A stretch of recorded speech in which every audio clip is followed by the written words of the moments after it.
welcome to the latest edition of Gike's Got Game as we take you into the home of the River's Edge here in the Millvale studios. I'm your host, Matt Geica. I'm with you for the next hour, hoping to open your eyes to some new things you haven't thought about. That's always the goal here on Gike's Got Game, which comes to you live 8 a.m. every Friday. Also, via the podcast and the video version, you can find all of that after the fact or live on riversedgepgh.com. A new kind of radio, and I like to think this is a new, or at least a different type of sports talk than what you're used to hearing. As I said, my name is Matt. I am the Pirates beat reporter for DKPittsburghSports.com. I also broadcast games for the Pittsburgh Riverhounds Soccer Club, Peters Township High School Hockey, and I've been known to show up on the Robert Morris University campus as well for various varsity sports.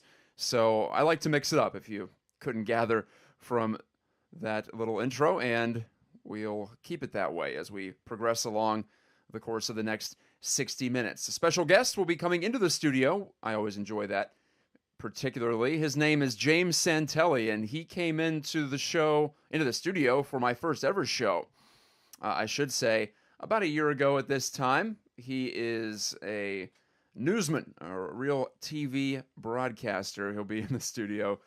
Works up in Youngstown, but he's from Aspinwall, I believe, so just up the road here from Millvale, and he's covered the Pirates himself for PiratesProspects.com. That was a few years back, and he continues to be a very interested observer in the local baseball club, and the baseball club making news this week, which I will get to in just a moment, but it'll be a fairly Pirates-heavy show, as you might imagine, here in the middle of summer for this August the 5th, 2016. And if you haven't listened to this program before, I structure it like a hockey game, not like a baseball game. 9 innings might be a few too many breaks to take over the course of an hour, but we have 3 periods plus an overtime tacked on at the end. Overtime's always fun, so I mandate that it occurs every week. And for today's first period, I want to tell the Pirates fans out there that I feel for you because I am one of you. I've sat in the stands, even though now I get paid to cover the team. I voluntarily showed up at PNC Park, probably close to 100 times, paid my good money, and, well, early on in the PNC Park era, I was the benefactor, or was the beneficiary, rather, of my parents' love of baseball. Brought my brother and I out to the park. They did over the final years of the Three River Stadium era, and then once we moved over into PNC Park. So I feel I get the anguish that Pirates fans are feeling this week as their favorite team didn't really do much at the MLB trade deadline in terms of making the team better. In fact, my chief criticism of what Neil Huntington did in the course of 4 moves, if you want to factor in the Mark Melancon trade, is tread water. The Pirates are, as of Thursday, prior to their game in Atlanta Thursday night, 3 games out of the final playoff spot in the National League wildcard standings, 2 out in the loss column, if that matters to you. I know that always seems to get mentioned, even though it still doesn't take away from the fact that you have to win your games left to make up some of that ground that you may not have covered in the loss column. So I don't really lend too much credence to that. We'll call it 3 games that the Pirates are away from being in a playoff position with almost exactly 2 weeks to go in the MLB regular season. And despite being in decent position to at least make it interesting here in September, the Pirates, as I just said, didn't really get better, I don't think. They, first of all, traded away one of the elite relief pitchers in the sport, which is a move that a team out of contention makes. They sent Mark Melancon to the Washington Nationals for a couple of left-handed pitchers, one of them Taylor Hearn, we won't hear about in Pittsburgh for many years if we do at all. He's pitching currently in low A in the Pirates system after coming aboard from the Nationals organization. And the other pitcher acquired, Felipe Rivero, a bullpen arm, someone who might be able to step into a late game, more particularly ninth inning role at some point, perhaps after Tony Watson moves on. Tony has one more year of arbitration eligibility, so the Pirates can keep him under contract at a relatively inexpensive rate for 2017. But after that, I have a suspicion he'll be moving on, just like Mark Melancon moved on this year.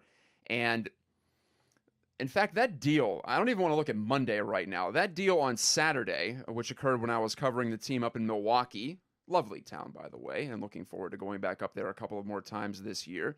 And that's not being sarcastic. I think some Pittsburghers like to put down Milwaukee for whatever reason, even though we have a lot in common with them in terms of size and a lovely waterfront. But I digress. When I was up at Miller Park on Saturday, the players in the clubhouse, I think, were disappointed. I think they were saddened that their good friend and, more importantly, the man they've depended on in the ninth inning to close out so many games, the man who, until a couple of weeks ago, had the best save percentage in baseball over the past 3 seasons, has been shipped out. And as I said, that's the move that a team that is selling off assets, a team that is not going to make the postseason, makes. And I get the desire to acquire some sort of value for a player that you, in all likelihood, were not going to re-sign in the offseason. The Pirates don't pay relief pitchers at all, really, on the open market, not the top-end guys. And Melancon was going to make more than $10 million next year. I can be fairly certain in saying that. And he's making just shy of that this year in his final year of arbitration. But the Pirates and Neil Huntington, their GM, I think tried to have it both ways here and split the difference, because they didn't go for that big prospect haul that teams like the Yankees did when they sold off Aroldis Chapman to the Cubs, or, well, again, the Yankees did when they traded another one of their relief aces, Andrew Miller, to the Cleveland Indians, picking up among the group that they got Clint Frazier, who was drafted just around the same time as the Pirates' Austin Meadows, both outfielders, both from the state of Georgia, grew up just down the road from each other, in fact, and both are almost equal in terms of their standing on the prospect rankings. So the Yankees got a good haul in both. They also picked up one of the Cubs' top prospects. The Pirates didn't really get a prospect. They got someone who can fit into their bullpen right away and help them this year. And I think Felipe Rivero will. He already has, in fact, so far in his first 2 appearances in a Pirates uniform going into Thursday night.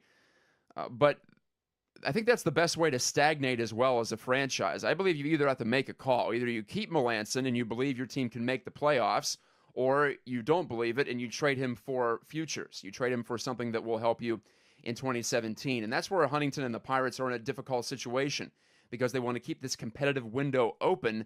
And to do that, sometimes you have to do some things that appear unnatural, appear like you're splitting the baby in this case. And that's what I saw the Pirates do in the Melancon situation. They didn't get quite as much as the Yankees did in trading off their top-of-the-line bullpen arms, and they didn't really add to this team materially, because you subtract Melancon, you add Rivero, even if Felipe pitches outstandingly well over the course of the final 2 months, it's still going to be a break-even trade. And that's what I see overall in the trade deadline period. 3 deals made by the Pirates, and the best one, getting rid of John Neese, who was a sunk cost at this point. The Pirates were not going to bring him back. I think he was frustrating Ray Searage and everybody involved for not being able to translate the mild success he had in New York with the Mets to the Pirates rotation. He was in the bullpen. He wasn't a good fit there. He wasn't an above-average pitcher there. So the Bucks move him for Antonio Bastardo, a reliever whom they had last year. He's going through a difficult time in 2016, but again, I think that's probably incremental improvement, because John Neese wasn't going to pitch any high level. At least Bastardo, as a left-hander, can be used to get left-handers out, as he has throughout the course of his career. So Clint Hurdle gets a situational bullpen piece in that trade. The other deals, acquiring Ivan Nova from the Yankees for a couple of players to be named later. Whoever these players end up being, Nova is at the very best going to be just a slight step up from Francisco Liriano, who was dumped on the Blue Jays. I'll put it that way. I'll use that verb, dumped, because I think it's an apt one. The Pirates getting out from under both his salary for this year and his salary for next year, which was going to be just shy of $14 million for below replacement level production, if you believe that Liriano was a lost cause. And speaking of frustrating Pirates coaches, I know that Liriano was doing that and frustrating himself. It was a tough situation for him. He'll get a fresh start in Toronto, acting like a big market team these days with the Rogers money powering their efforts to stay relevant. They became relevant finally for the first time in a long time last year, making the playoffs, winning the AL East, and the Jays will have Francisco Liriano, and also they'll have some Pirates youngsters who were dealt off, and this was the move, this was the part of the trade deadline that really angered Pirates fans from what I can tell, and I understand it. Giving up 2 of your top 10 prospects, internally ranked top 10. They were fringe top 100 in the game coming into the season, Harold Ramirez and Reese McGuire, and both are headed off to the Jays to sweeten the pot so the Jays would take Liriano's salary on. That's the way I see it. Neil Huntington claimed that he included Reese McGuire, especially a top-of-the-line defensive catching prospect, maybe not going to be able to hit that much at the major league level, but he still had value. But he was included in order to pick up a pitcher who's currently in AAA, Drew Hutchison, definitely a future project. I don't know if we'll see him this year in Pittsburgh. But you add all of it up. Nova in, Liriano out, Hutchison in if we ever see him in Pittsburgh this year, Melanson out, Bastardo in, Neese out. It's just a whole bunch of staying put and standing pat. And I think that's where general managers have gotten into trouble in the past, is trying to believe that they can serve 2 masters, the present and the future. Huntington in the past has done fairly well in either adding to his team or subtracting in years past, going back to 2010 and before, when the Pirates were truly out of it at this time of the year. He at least got some value for veterans, and since he's transitioned into this new competitive role, the Pirates have been clear buyers at the trade deadline, and we'll talk about that cliche in a little bit later on in this program. In our Kill the Cliche segment, I'm going to break that down a little bit for you, but at least fundamentally, we can say the Pirates have been trying to add to their current team over the past 5 or 6 seasons since 2011. And this year feels different. It feels like attempting to do both. And I don't know if that's the wisest course of action. I think it almost feels like fan appeasement at some level when you bring aboard a borderline replacement level guy like Ivan Nova, Antonio Bastardo, fungible bullpen arm, someone that you could probably get in other forms, and you're paying him over $6 million. So it seems like a whole lot of nothing from the Pirates at this trade deadline. And I will tell you that most of the sports media members in town, especially reporters, it seems, columnists, radio hosts, I feel like there are more Pittsburghers in town, but in the part of the profession that I'm in right now and reporting on the team and just pure journalism, it's a lot of out-of-towners, and that's natural, and we should celebrate that geographic diversity, outsiders coming to town to get jobs. But I think sometimes it takes a person from the inside to truly empathize and understand with what's going on with the Pirates and how long local baseball fans have suffered and were looking for a team to come along like it did in 2013 that finally made the playoffs, that made it to the National League Division Series, that looked like it was going to be a World Series challenger for years to come. And 2015 was their best chance, their best team, I believe. 98 victories, but you lose in that wild card game because of a fluke that all 3 teams in the National League Central had 97 wins or more. So you had to go up against a team in the Cubs that had a better ace, and that's who they threw, Jake Arrieta against Garrett Cole, and that's how it turned out, even though I would say last year's Pirates were the best team in the National League. They didn't get a chance to prove it in even a 5-game series, let alone a 7-game series. So in the case of the Pirates, one of the more downtrodden franchises in pro sports, even with the past 3 years of success, and perhaps they'll make the playoffs again this year, some empathy is needed from the outside, I believe. And I've sat in those stands, as I've said. I've suffered through those losses. I've embraced the suck, to borrow a military phrase that the Pirates co-opted recently as part of their mental conditioning program.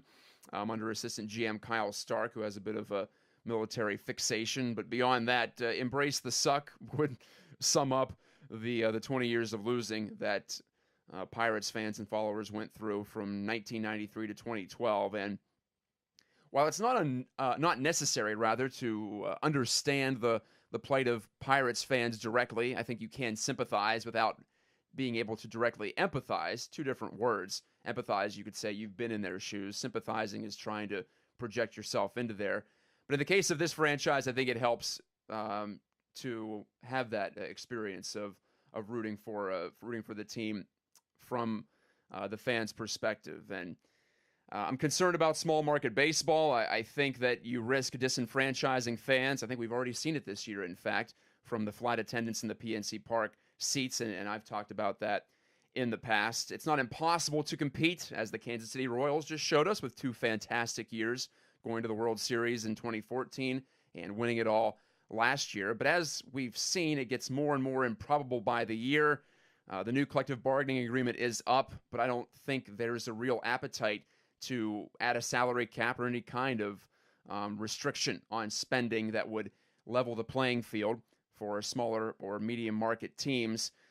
We do have a luxury tax in baseball, but it doesn't seem to deter the teams at the very top. There's still that huge separation between spending at the top and the bottom. And I mentioned brain power going to the higher revenue teams like the Dodgers. They're a great example. The Tampa Bay Brain Trust, led by Andrew Friedman, now operating in LA with all the dollars and resources they have.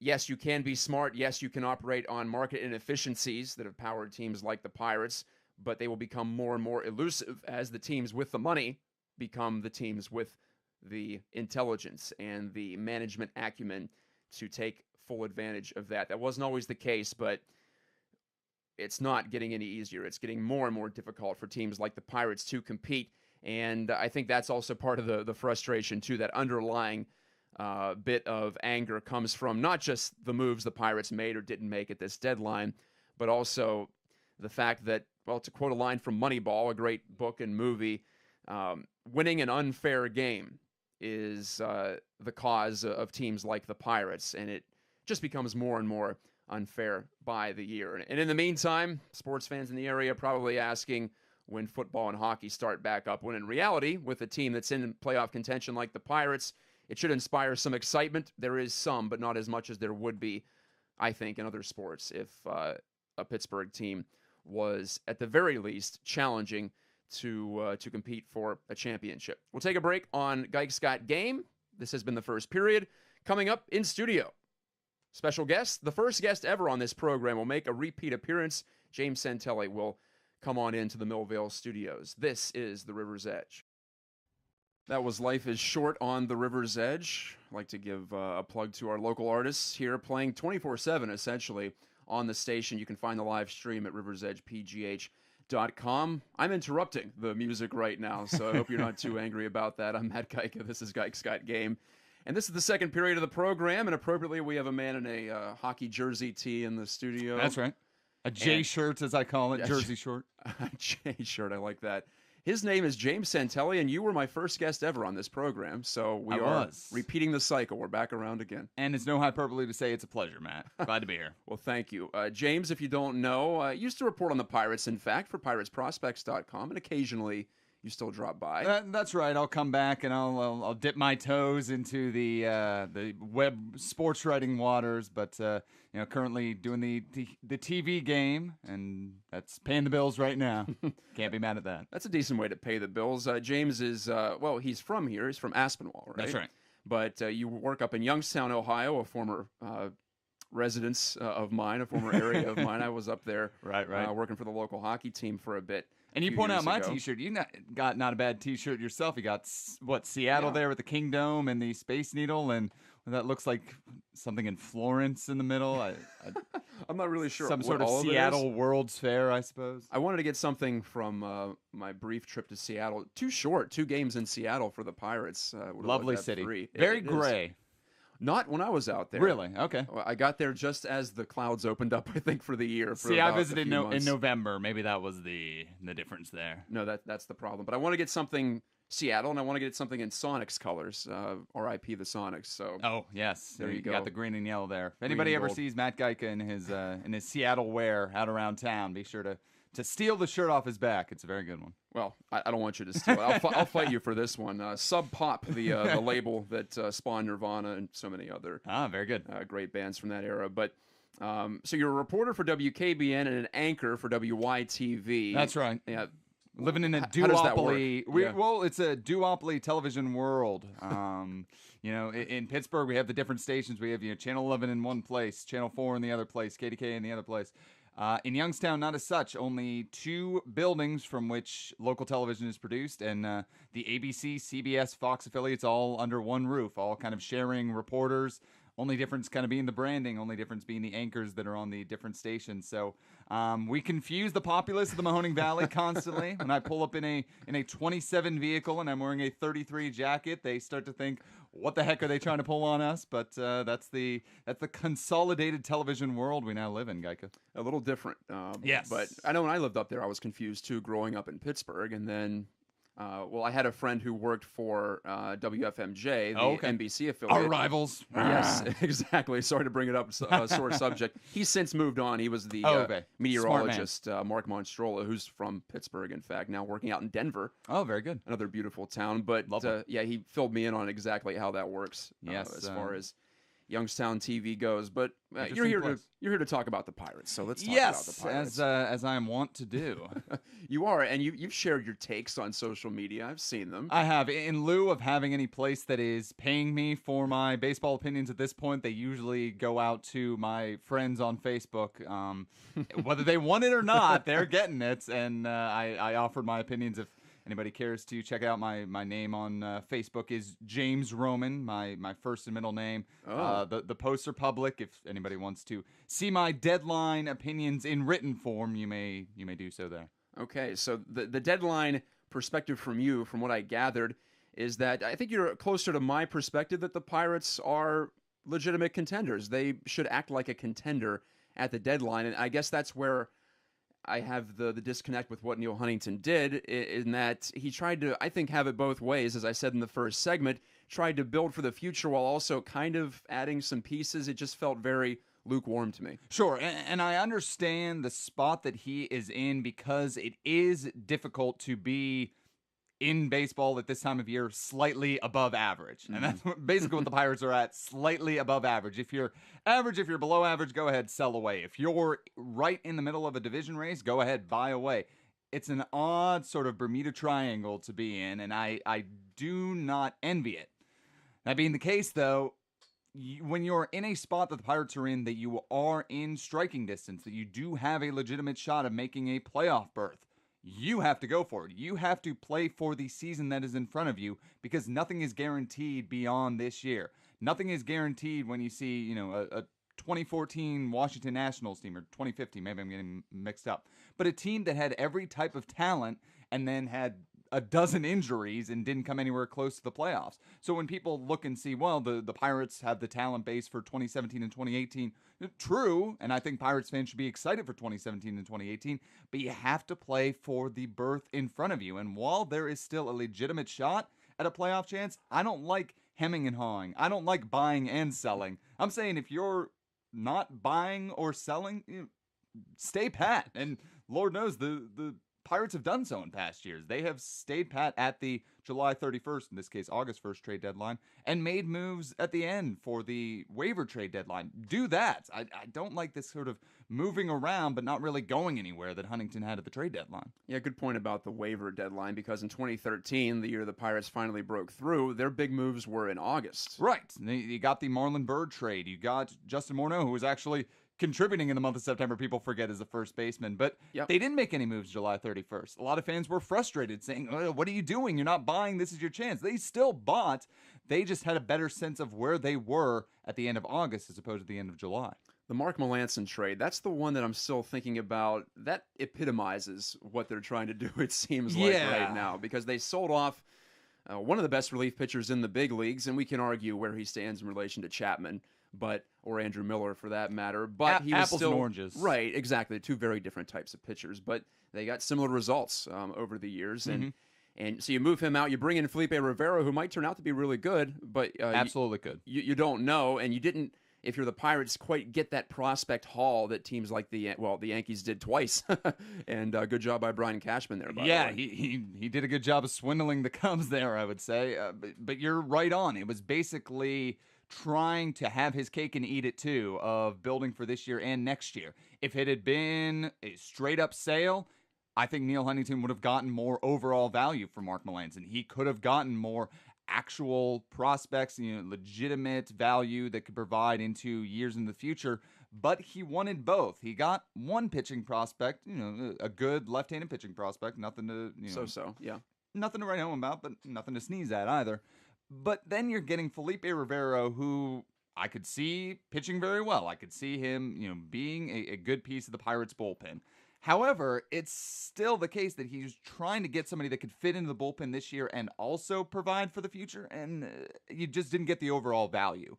You got somebody that can contribute, but is not necessarily, a really strong prospect, not really a bring it home, top 5 level prospect, which you were expecting after what the Yankees got from Chapman. So I think Huntington hedged a little bit. He lost some overall value of Mark Melancon just so that he could have somebody that contributed this year.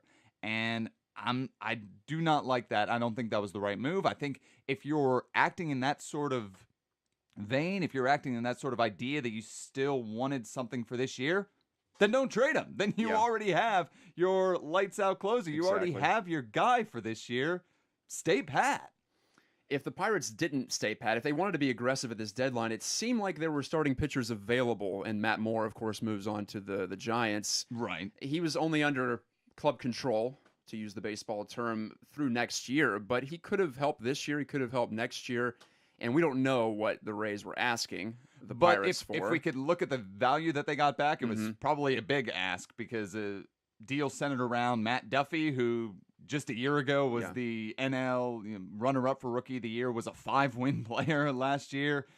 Took a bit of a fall this year, but you can see that was a big ask from the. I have to be careful when I say that. Big ass. Ask, yeah, hit big that ass. K. Yeah. Choosing my words carefully. From the Rays. We're on the internet, so you could say big ass if you want. That's true, but I just did.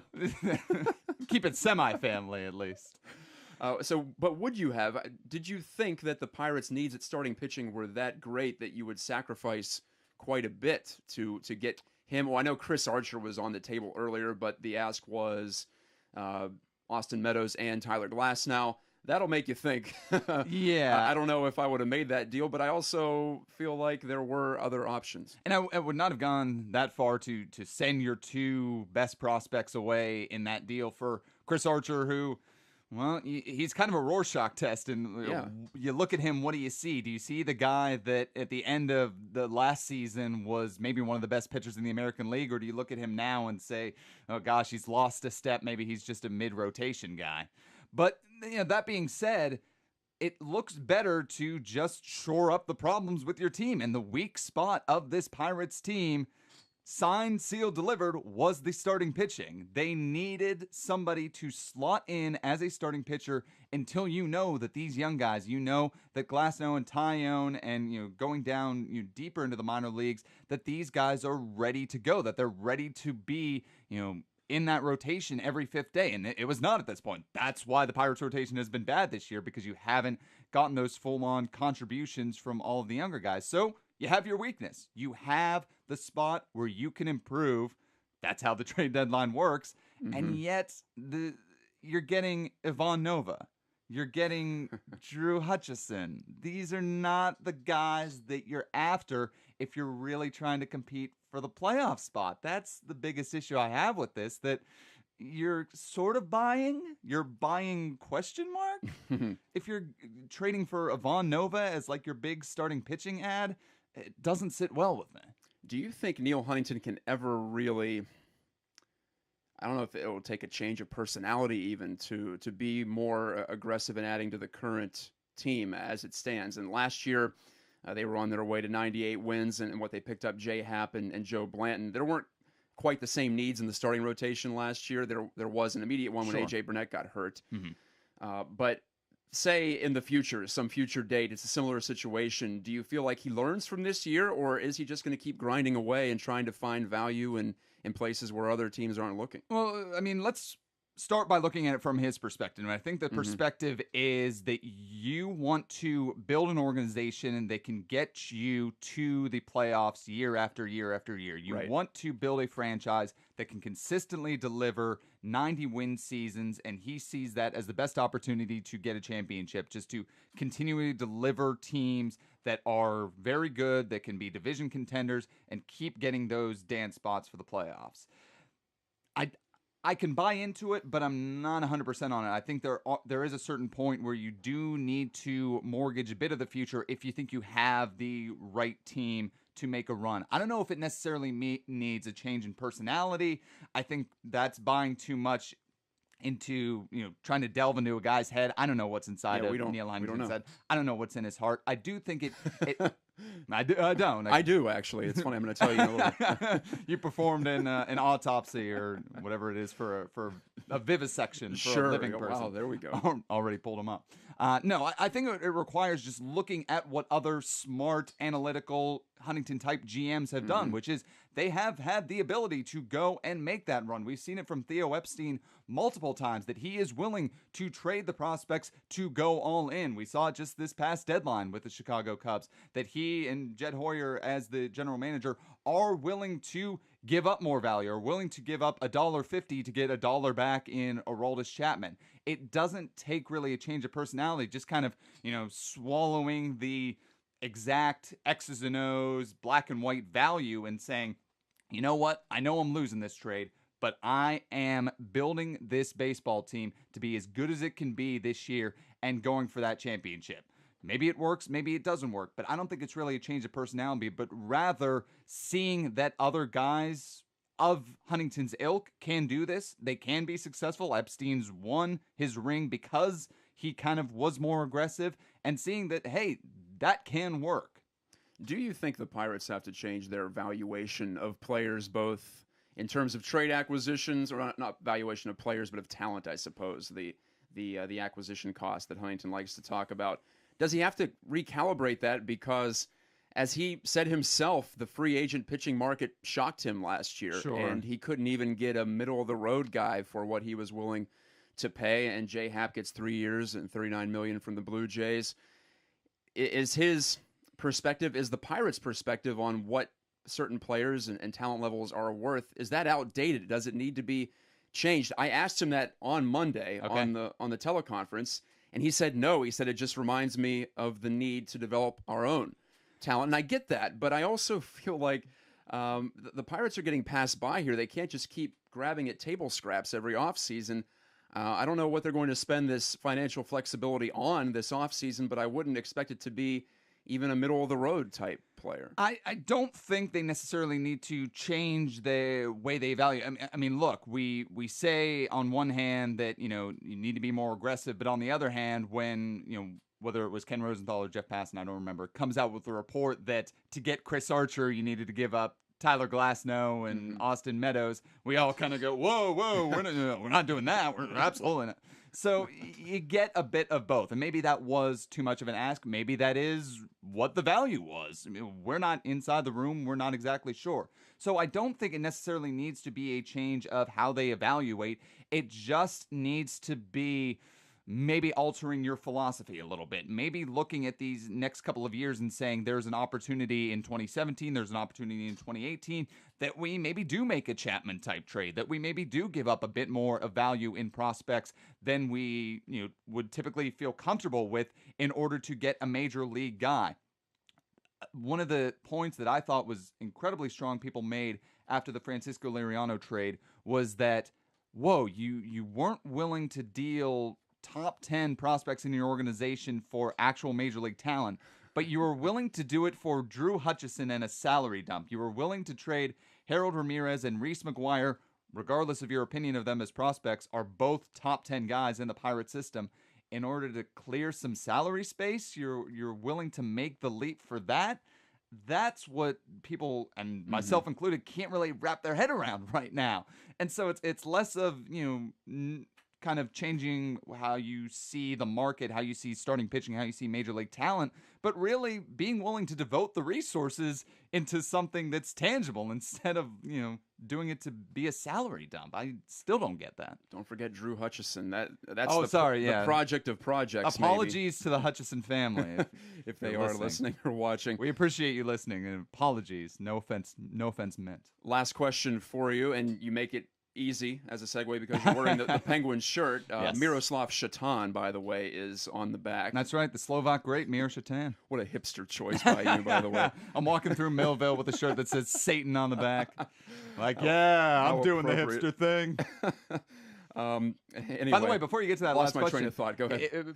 If the River's Edge does not necessarily work as a podcast network, it may work as a real estate acquisition. You've gotten yourself a great space here on North Avenue in Millville, right across from the French Bakery. Yeah. Right near where there's going to be the new kind of fresh food market. I'll tell you, Pamela's right here. Pamela's right across the way. I tell you, made a great choice. Somebody could fit a studio apartment into here and sell it for $900 a month. Well, thank Brian Crawford for getting the space here in the Millvale studios among the artists as we muck and grind here in the corner. But exactly, very bohemian. Do you think the juxtaposition of what the Penguins just did, what the Steelers always do, they're in contention, that's got to hurt as well, the Pirates' perception in the market, because you have two teams that are operating in much fairer economic systems, first of all. Sure, with the salary cap. But also teams that consistently speak of championships, consistently, compete and win championships.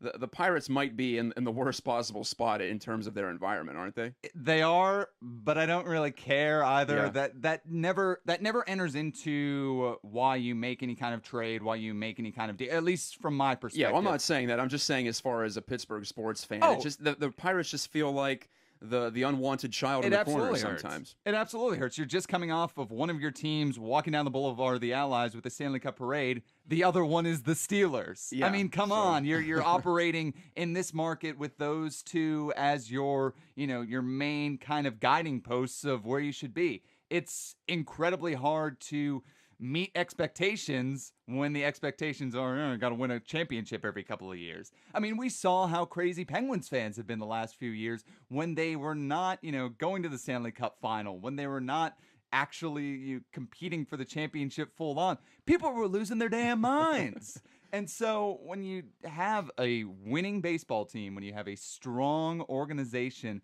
but not one that's actually going to the World Series, not one that's actually going to the NLCS, well, people think you're dealing with, I don't even know, some sort of lackluster organization, one that's not actually one of the more, analytically minded, that's not one of the smarter teams in Major League Baseball, which they objectively are. But somehow, when you bring up a good point, when you're against those two other teams, it just kind of all gets lost in the shuffle. By comparison, if it's not Michelangelo, if it's not Da Vinci, well, then your painting's a piece of crap. We'll compare them to the Royals. Similar size market. The Royals only have one other Major League team to compete against, the Chiefs. Sure. And the Chiefs, a Chiefs team that hasn't really done too much over the last couple of decades. So the Royals right now have that city to themselves. Even if they miss the playoffs this year, they're going to have that after effect, that honeymoon period. And the Pirates can only hope for that right now. They're still in contention for the playoffs, but admittedly, it's a long shot, and after the deadline, there's not a heck of a lot of excitement about it. Not when you can't beat the Atlanta Braves. Yeah, we could talk about that for a whole other segment, but we're going to have to go and let James go. James Santelli, my guest for the second period here on Geiks Got Game. We shall return for the third period. We will ban the cliche. Coming up, trade deadline-related talk, again, on the River's Edge.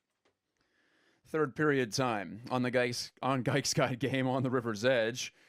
And thank you to James Santelli for joining me for the second period. Always a stimulating conversation with him, and one of the more intelligent and insightful Pirates commentators out there. Even though he's currently not being paid to be one, doesn't mean that you can't share the knowledge, and I appreciate him coming in to do that. For the third period, one of our recurring segments, I always say our, even though it's just me on the show typically, but it takes a team, it takes a village to put this show on. Brian Crawford and sometimes Tom Benoit on the ones and twos for us. But ban the cliche. It's time to ban yet another insipid bit of sports language. And this week, very topical, buyers and sellers at the trade deadline. You hear it in baseball, hockey, basketball, football. They don't really trade players that much, so it doesn't come into play that often. But buyers and sellers, and as we just saw with the Pirates, those labels don't often fit in the first place. But also, every team thinks they're buying something that will help them. Buying, it's really a barter system, obviously, unless it's a straight cash deal. But bear with me here. Every team believes that even if they are moving a veteran player, that they're getting something back that will help them in the future. Even in the case of the Pirates this year with the Francisco Liriano deal, primarily it's mostly salary relief and quote-unquote financial flexibility. Even so, that is buying something. So I never got into the feeling that you're selling anything at all. I think we all use that. I used that expression in the first period to say that the Pirates sold off Liriano, and I suppose when you do just to move a player to get out from under the money, that comes as close to truly selling as anything out there. But under the barter system, there really is no buying and selling. And for me, I think we can find a better way to describe teams that are focusing on the present or focusing on the future. And maybe that's the line of demarcation between teams that are present-focused and future-focused. You could say present traders and future traders, something like that. Just coming up with that off the top of my head. Also, a bonus ban the cliche. I was tipped off to this phenomenon of using the suffix "gate" for any type of controversy, and boy, do we have that continuing on these days. The most recent Deflategate, which carries the additional bonus of rhyming, an internal rhyme, if you will, Deflate and Gate, rhyming with each other in the NFL and relating to Tom Brady and the New England Patriots, which continues to grab people's attention for one reason or another, in one way or another. But what the hell? Can't we be more creative? It doesn't have to all be based off Watergate, which, by the way, was the name of the hotel. It wasn't any kind of special format that we were creating there. Watergate was called Watergate because it was perpetrated, the scandal was, in the Watergate Hotel in Washington, D.C. It wasn't any kind of special meaning ascribed to it beyond that. And I was looking back. I was tipped off to this earlier this week. John Clayton, a Pittsburgh native, and you might know him now from his reports on the NFL for ESPN, a longtime ESPN reporter and commentator. John Clayton was involved in an early iteration of this gate phenomenon when he reported that the Steelers were using shoulder pads and working out their rookies in the late 70s, and that really ticked off the Steelers. That Clayton found out about it, number one. He was probably tipped off by John Banaszak, by the way, a member of the Steelers at the time. But be that as it may, when Clayton reported it, it was packaged, I guess, by the media at the time, which had Watergate fresh in its mind, as Shouldergate. And, okay, it's funny once, but we have done it dozens, hundreds of times, whether it be sports, pop culture. Let's just drop the gate. Forget the gate. In fact, that's my cliche that I want to ban more than buyers and sellers, which doesn't bother me as much as anything with gate at the end. I'm surprised it's taken me this long, in fact, to jump all over that particular cliche. So that's it for the third period. We'll be back for overtime in just a little bit. I'll have your final number coming up. Also, a new player to root for in Major League Baseball, especially for someone with my heritage, and just putting a bow on what I was talking about in the first period with my ability to relate to Pirates fans because, well, I was right there in your shoes as of even 14, 16 months ago. So this is Gike's Got Game on the River's Edge. That buzzer you did not hear is the sound of overtime on Gike's Got Game. We'll have to get that buzzer sounder in there. Buzz. There we go. Thank you, Brian. He's coming in from behind the camera if you're watching, behind the computer if you're not. But Brian reminds me that we have a lovely Patreon supporter, and you can support this show and others on this network by visiting our website at riversedgepgh.com through Patreon, Patreon. Constance Kazan, I hope I'm pronouncing your last name correctly, Constance, but Constance K, we'll say that, has contributed $5, what is it, a month, correct, to the River's Edge, and we thank you very much for that. Every little bit helps, and it all adds up on Patreon. Thank you to Constance. And a reminder that we have a special River's Edge presentation, Culture Cruise. Its latest episode is up and rolling. Brian took a trip out to Falling Water with Randy of Culture Cruise. And Falling Water, one of the, I think, underrated tourist attractions of southwestern Pennsylvania. So anytime you can get a chance to check it out is worthwhile. I haven't been there since I was a kid. We went out there with just a small group when I was in 8th grade, I want to say. So I have to get back out there. 8th grade, not to age myself, but that was 18 years ago at this point. It has been a while. So worth the drive. And, well, if you can't make the drive, or if you just want a preview of your trip out there, Culture Cruise is an excellent way to get primed up about it. And I teased it before the previous break, but I wanted to go back to my initial points about the difficulties of small markets competing in baseball. Again, it is an unfair game, as I quoted Moneyball. And it is possible, as we've seen with those Moneyball Oakland A's, who didn't win the World Series, but had a really nice run there, exploiting market inefficiencies.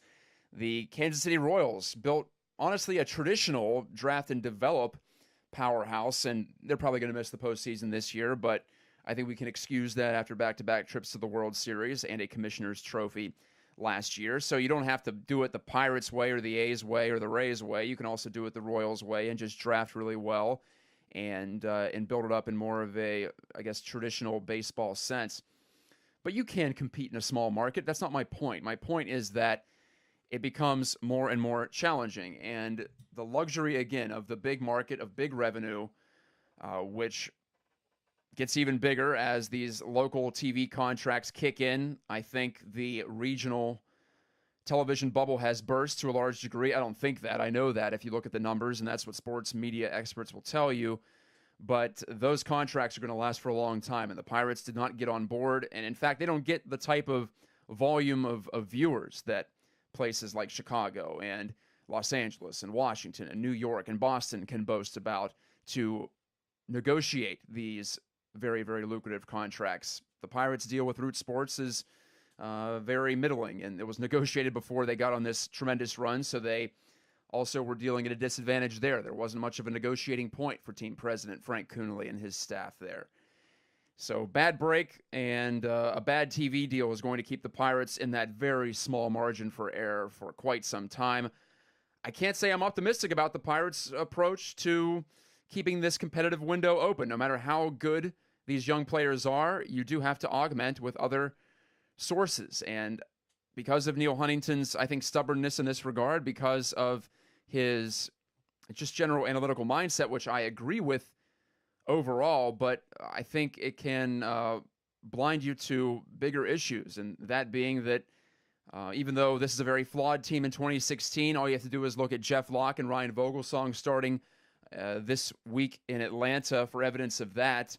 The starting pitching isn't there, but that was even more reason for the Pirates to go out and try to fix that, as James Santelli passionately argued just a moment ago here on this show. So that's where my, I don't want to say frustration, but my misunderstanding of the Pirates' ultimate plan here and their ultimate goals. I think that's where the mistrust comes in. That's where fans start to believe that the team isn't as committed to winning as they are as fans. And that's not a good place to be. And that's an existential crisis.